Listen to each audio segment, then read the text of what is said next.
Ralph വിൽസന്റെ Christmas hardship എന്ന കഥയിൽ Joseph മേരിയുടെ കരങ്ങളെ തൻ്റെ നെഞ്ചോട് ചേർത്ത് വെച്ചുകൊണ്ട് ഇപ്രകാരം പറയുന്നു: മലമടുക്കിലൂടെയുള്ള യാത്രയും ബന്ധുക്കളുടെ കുത്തുവാക്കുകളും സത്രം അന്വേഷിച്ചുള്ള അലച്ചിലുകളും കണ്ടപ്പോൾ ഞാനൊന്ന് സംശയിച്ചു, ഇത് ശരിക്കും ദൈവം പ്ലാൻ ചെയ്ത് തന്നെയാണോ എന്ന്. ഈ യാത്ര ഒഴിവാക്കാൻ നാം എത്രയോ ആഗ്രഹിച്ചതാണ്, എങ്കിലും മേരി എല്ലാം അവൻ്റെ ആഗ്രഹമായിരുന്നു അല്ലേ?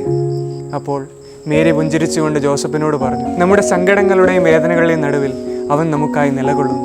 എല്ലാം അവൻ അറിഞ്ഞുകൊണ്ടാണ് നടന്നത്, ഒന്നും അവൻ അറിയാതെ നടക്കുന്നില്ല. പ്രിയമുള്ളവരെ, ഉറ്റവർ നഷ്ടപ്പെട്ടതിൻ്റെയും കടബാധ്യതകളുടെയും ദുശീലങ്ങളെ അതിജീവിക്കാൻ സാധിക്കാത്തതിൻ്റെയും വേദനകളും പേറിക്കൊണ്ടാണോ പുൽക്കൂട്ടിലേക്ക് ഉണ്ണീശോയെ കാണാനായിട്ട് നടന്നെടുക്കുന്നത്? എങ്കിൽ മേരിയുടെ വാക്കുകൾ നമ്മുടെ ഹൃദയങ്ങളിൽ മുഴങ്ങട്ടെ. വേദനകളുടെയും പ്രതിസന്ധികളുടെയും നടുവിൽ അവൻ നമുക്കായി നിലകൊള്ളും. ഓരോ കുറവും, ഓരോ വേദനയും, ഓരോ സങ്കടവും ഉണ്ണീശോയ്ക്ക് ആകാശം ചായ്ച്ച് നമ്മുടെ ഹൃദയങ്ങളിലേക്ക് ഇറങ്ങി വരാനുള്ള ചവിട്ടുപടികളാണ്. Merry Christmas.